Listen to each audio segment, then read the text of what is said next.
성경 말씀 봉독합니다. 시편 40편 1절부터 5절까지 봉독합니다.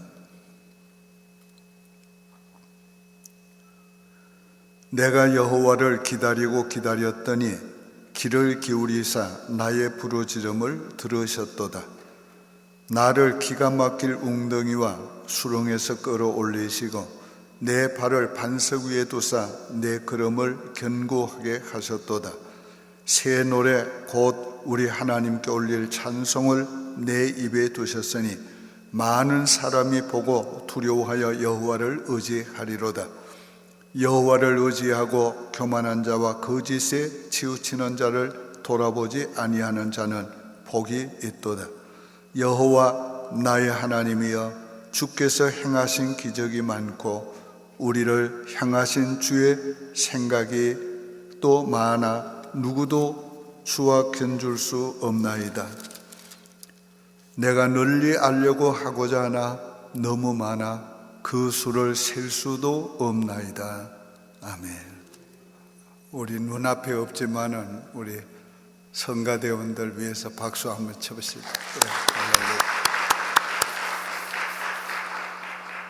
오늘 아침에 기도하고 이 강단 앞을 바라볼 때 특별히 이 아름다운 꽃꽂이에 시선이 한동안 갔습니다.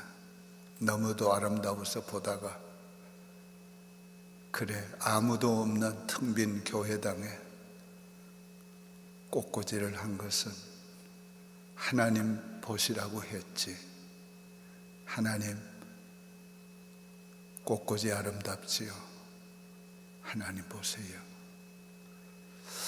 우리 신앙은 하나님 바라보는 것이고, 진짜 신앙생활은 우리가 하나님을 기쁘시게 섬기는 것입니다.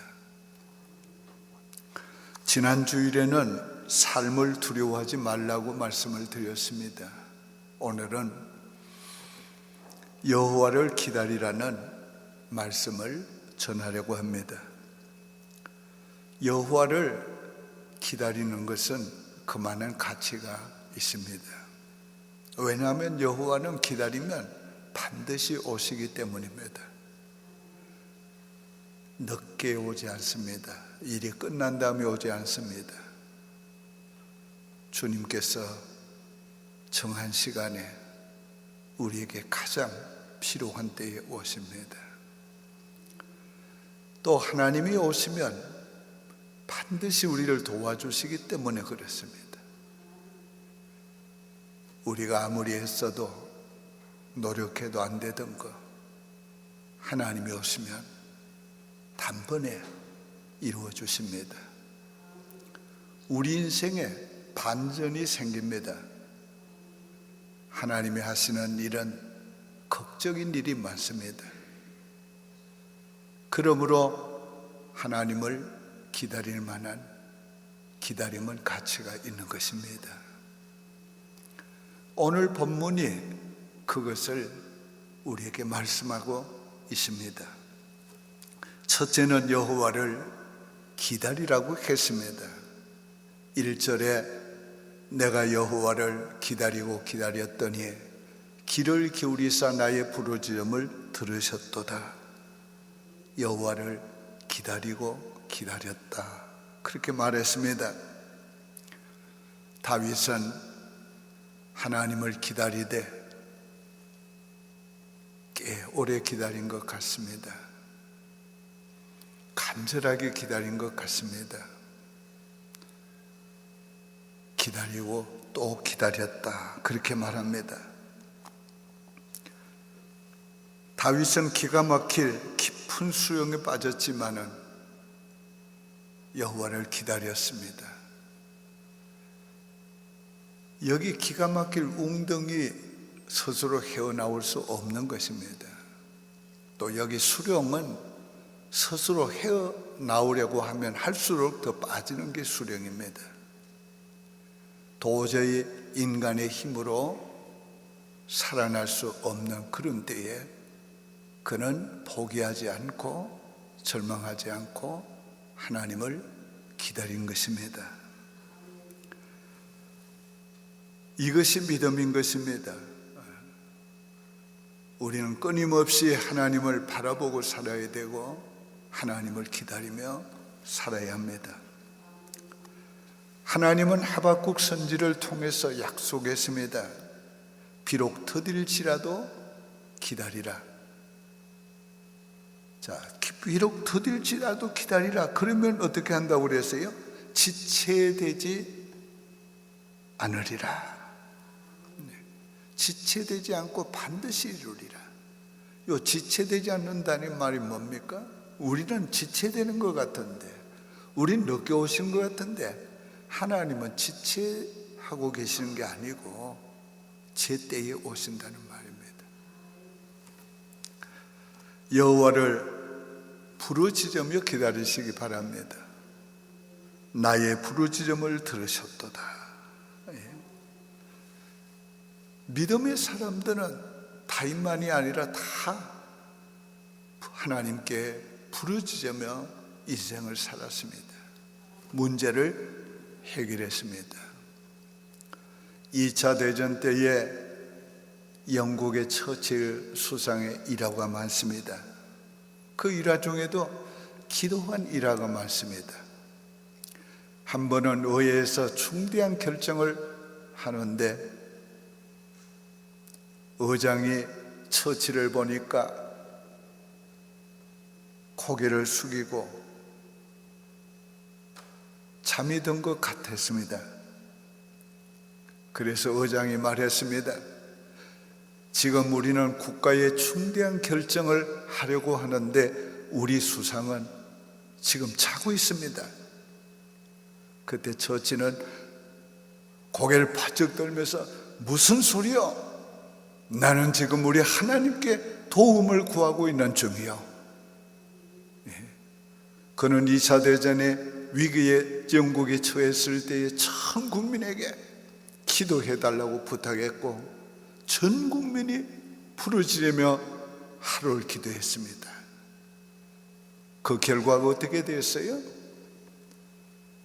영국이 독일의 공격을 받아 망할 것 같았는데 승리했습니다. 한국은 어때요? 6.25 사변 때에 북한의 침략을 받아서 우리는 저 부산까지 피난 갔었어요. 이제 더 이상 갈 데가 없었어요. 대부분의 사람들은 일본으로 어떻게 하면 건너갈까? 그럴 때에 이승만 대통령이 부산에 있는 목사님들 500여 명을 초청을 하고 이 위기를 하나님 앞에 기도해달라고. 그래서 목사님들이 온종일 기도했습니다. 그날 무슨 일이 생겼어요? 유엔이 한국전에 참여하는 중요한 결정을 내렸습니다. 그 결정도 보통에서 내린 거 아니에요. 그날 마침 유엔 상임 이사국인 러시아 대표가 오다가 타이어가 펑크가 났어요. 그래서 그분이 빠지지 못했기 때문에, 소련이 참여를 하지 못하고 빠졌기 때문에 결의가 된 겁니다. 하나님이 하시는 일은 너무 놀랍습니다. 그러므로 우리는 하나님께 부르짖어야 합니다. 응답이 늦어져도 계속 부르짖어야 합니다. 너는 내게 부르짖어라. 내가 네게 응답하겠고 크고 놀라운 비밀을 네게 알게 하리라. 하나님은 우리에게 부르짖으라고 그랬어요. 우리가 평안할 때는 조용하게 기도합니다. 묵상하며 기도합니다. 그러나 위급할 때는 우리가 부르짖어야 하는 겁니다. 위기를 만나면 그냥 하나님밖에 부를 게 없어요.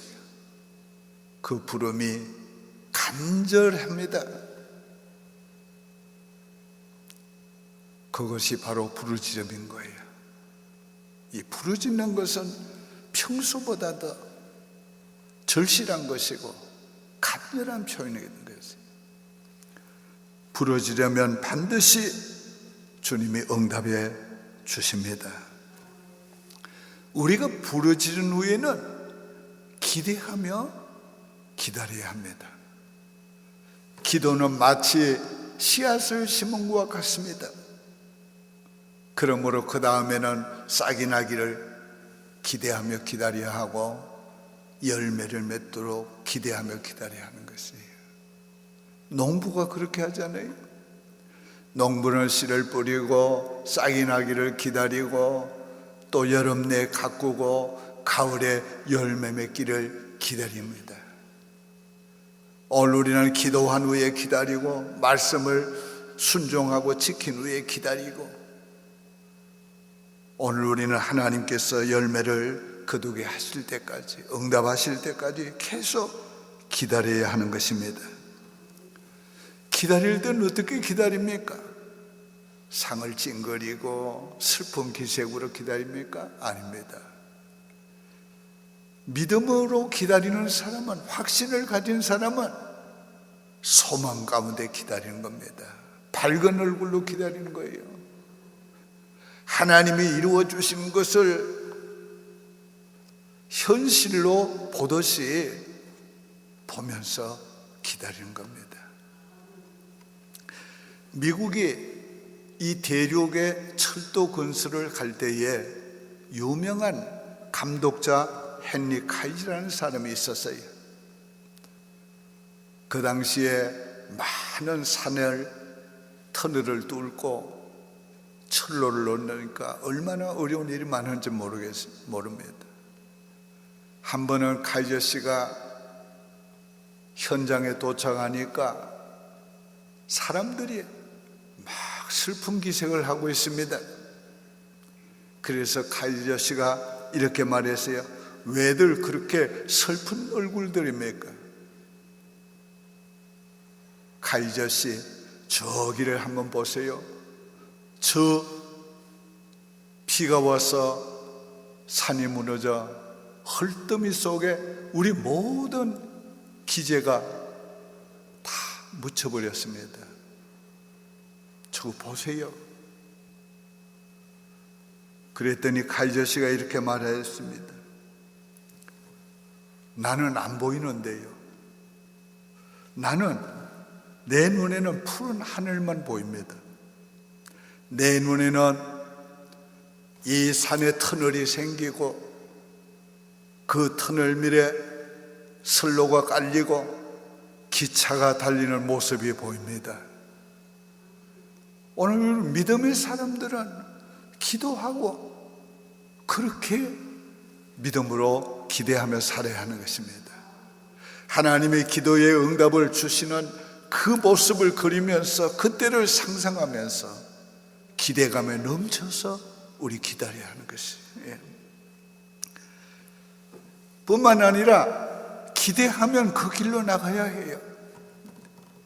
기대하면은 하나님이 주실 것을 믿고 믿음으로 나가야 하는 것입니다. 오늘 우리의 믿음은 믿음 자체에 어떤 능력이 나타나는 것이 아니고, 믿음에 따라 행동할 때 그 행동을 따라 믿음의 역사가 일어나게 되는 것입니다. 우리 믿음의 조상 아브라함을 생각해 봐요. 하나님께서 그에게 내가 너로 큰 민족을 이루어 주겠다, 내가 네 이름을 창대케 해 주겠다, 내가 네게 복의 근원이 되게 해 주었다. 그러나 현실은 아무것도 없었어요. 그건 오직 믿음으로 갈 바를 알지 못했지만 말씀을 쫓아갔다고 그랬어요. 그 여정을 한번 생각해 봐요. 아들을, 큰 민족을 이루어 주겠다고 약속했는데 민족은 그냥 아들 하나도 안 주신다는 거예요. 그 말씀을 한 지 25년 만에 기다렸더니 아들 하나 주셨다는 거예요. 하나님께서 그에게 약속한 땅, 네가 바라보는 땅, 네 발로 밟는 땅은 다 네 것이 된다고 했는데 그는 일생 동안 땅 한 평도 자기의 것이 없었어요. 그럼에도 불구하고 하나님이 네가 바라보는 땅, 네 발로 밟은 땅이 다 네 것이 된다고, 너는 종과 행으로 다녀보라고 했을 때 그는 발로 걸어 다녔다며. 기대하면서 걸어갔습니다. 아브라함뿐만 아니에요. 아브라함은 죽으면서도 하나님의 약속이 반드시 이루어진다고 그 후손들에게 말하고 죽고, 그 다음 이삭도 또 죽으면서까지라도 말하고 죽고, 야곱, 요셉 죽으면서도 이루어진다고 말하고 죽어요. 그게 바로 믿음이란 말입니다. 그랬더니 마침내 하나님께서 약속의 땅을 주셨어요. 오늘 우리는 하나님 앞에서 그런 믿음을 가지고 오늘 살아야 하는 것입니다. 하나님께 기도하고 기다리고, 우리 하나님께서 반드시 이루어 줄 줄 믿고 소망 가운데 기다리고, 그리고 기대하면서 믿은 대로 기도한 대로 걸어가고, 두 번째는 여호와는 반드시 구원해 주십니다. 2절에 나를 기가 막힐 웅덩이와 수렁에서 끌어올리시고 내 발을 반석 위에 두사 내 걸음을 견고케 하셨도다. 여기 기가 막힐 웅덩이에서 건졌다, 기가 막힐 수렁에서 건졌다. 인간의 힘으로 도저히 헤어나올 수 없는 바로 그런 곳에서 하나님이 오셔서 건져 주셨다, 그렇게 말하고 있어요. 하나님이 하시는 일은 언제나 그렇습니다. 지나놓고 보면 감탄사가 절로 나오는 거예요. 아, 하나님이 해주셨구나. 아, 하나님이 해주셨구나. 하나님이 구원하실 때는 이전보다 더 좋게 해주십니다. 내 걸음을 반석 위에 두사 내 걸음을 견고케 하셨도다. 수렁에 있었는데 끌어올리는데 반석 위에 세우시고. 오늘 이런 말씀은 다윗 생애에 여러 곳에서 나오는 것입니다. 하나님께서는 우리를 구원하시되 이전보다 더 좋게 우리 인생을 만드시고, 이전보다 더 좋게 우리 인생길을 견고하게 하시고, 우리로 하여금 그 인생길을 걸어갈 수 있는 든든한 다리를 주시는 거예요. 그래서 계속해서 뭐라고 하면 우리를 높은 반석 위에 세워주실 뿐만 아니라 우리의 걸음을 견고케 하신다. 오늘 우리는 고난 가운데, 시련 가운데, 역경 가운데 우리의 믿음도 강해지지만은 우리 인생도 강해지는 거예요. 더 믿음의 견고함을 가지고 살 수 있도록 하나님께서 영적인 체력을 강화시켜 주시는 것입니다. 더 나아가서 새 노래로 찬송하게 해주십니다. 3절에 새 노래 곧 우리 하나님께 올릴 찬송을 내 입에 두셨으니 많은 사람이 보고 두려워하여 여호와를 의지하리로다. 우리가 하나님의 은혜를 경험한 다음에, 구원을 경험하고 난 다음에, 특별한 은혜를 경험하고 난 다음에는 우리에게 새 찬송을 부르게 하는, 새 노래를 부르게 하는 거예요. 오늘 우리가 똑같은 찬송이라도 하나님의 은혜에 감격해서 부르는 찬송은 새 노래가 되는 것입니다. 이번 우리가 코로나 바이러스 사태가 끝난 다음에 하나님의 전에서 모일 때는 우리 예배가 셀레브레이션, 축제가 될 것입니다. 우리 그때 부르는 노래는 새 찬송이 될 거예요. 새 찬송이 되게. 우리가 하나님 앞에서 새 노래로 찬송하게 하시는 하나님의 은혜가 바로 하나님이 건지신 후에 우리에게 주어지는 거예요. 또한 이 일을 듣는 모든 사람이 다 여호와를 의지하리로다. 우리의 삶에 하나님이 주신 은혜의 경험을 간증할 때 그 간증을 듣는 많은 사람이 여호와를 믿고 의지하게 된다면, 오늘 우리 인생은 바로 그런 하나님에 대한 간증거리가 있는 인생이 되어야 돼요. 그러기 위해서 하나님께서 우리를 고난 가운데서도 부르짖게 하시고 믿음으로 살도록 그렇게 해 주시는 것입니다. 뿐만 아닙니다. 하나님을 더 알게 만들어 주시는 겁니다. 5절에 여호와 나의 하나님이여 주의 행하신 기적이 많고 우리를 향하신 주의 생각도 많도소이다. 내가 들어 말하고자 하나 주의 앞에 베풀 수도 없고 그 수를 셀 수도 없나이다. 다윗은 고난을 통해서 하나님이 구원해 주시는 일들을 경험하면서 하나님을 깊이 알게 됐어요. 많이 알게 됐어요. 그 하나님을 알면 알수록 하나님이 자기를 위해서 행하신 일, 기적, 기이한 일이 너무 많아서 헤아릴 수도 없다고. 제가요, 제 일생 동안 하나님께서 베푸신 은혜를 그저 덤성덤성 이렇게 메모를 해도요, 책 한 권은 능히 나오겠더라고요.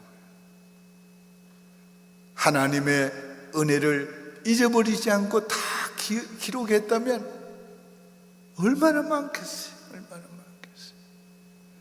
이것이 삶을 통해서 하나님을 경험하면서 알게 된 것입니다. 하나님을 아는 것은 이론적으로 아는 게 아니고, 배워서 아는 게 아니고 실제적으로 경험해서 아는 알미인데, 이 알미 진짜 알미란 말이에요. 다윗은 아들 솔로몬을 왕으로 세우면서 무슨 부탁을 한 줄 아십니까? 솔로몬아, 너는 네 아비의 하나님을 알라. 그리고 온전한 마음과 기쁜 마음으로 너희 하나님을 섬겨라. 네. 여러분, 아들에게 왕위를 물려주면서 너는 위대한 왕이 되라, 너는 성공적인 왕이 되라, 그런 교훈을 안 했습니다. 너는 네 아비 다윗의 하나님을 알라. 그리고 너는 기쁜 마음으로, 온전하고 기쁜 마음으로 여호와를 섬겨라. 예. 오늘 하나님을 아는 것이 얼마나 큰 은혜인지, 하나님이 아는 것이 얼마나 큰 축복인지를 다윗은 알았던 거예요. 예. 오늘 우리가 하늘 여호와를 아는 것이 힘이라고 했어요. 우리가 하나님을 아는 것만큼 믿음을 갖게 되고, 하나님을 아는 것만큼 우리가 은혜를 받게 되고, 하나님을 아는 것만큼 우리는 힘을 얻게 되는 것입니다. 이 하나님을 어떻게 아는가? 이 고난에서 하나님이 건져주시는 구원을 통해서 우리가 하나님을 알게 되는 것입니다. 오늘 우리 인생에 많은 축복이 있지만 하나님을 아는 것보다 더 큰 축복도 없습니다. 우리가 건번기에 하나님을 많이 경험할 수 있길 바랍니다. 그래서 하나님을 이전보다 더 알고, 더 깊이 알고, 더 많이 알고, 그러므로 말미암아 오늘 우리가 더 많은 은혜를 누리고 더 많은 하나님의 은혜를 간증할 수 있는 오늘 우리가 되기를 바라는 것입니다. 이처럼 여호와를 기다리고 기다리는 것은 너무도 그 결과가 좋은 것이에요. 하나님을 기다리고 기다리면 반드시 하나님이 오시고, 오시면 반드시 구원해 주시고, 구원하시면 이전보다 더 좋게 해 주시고, 그래서 우리는 하나님은 기다릴 만한 기다림의 가치가 있는 것입니다.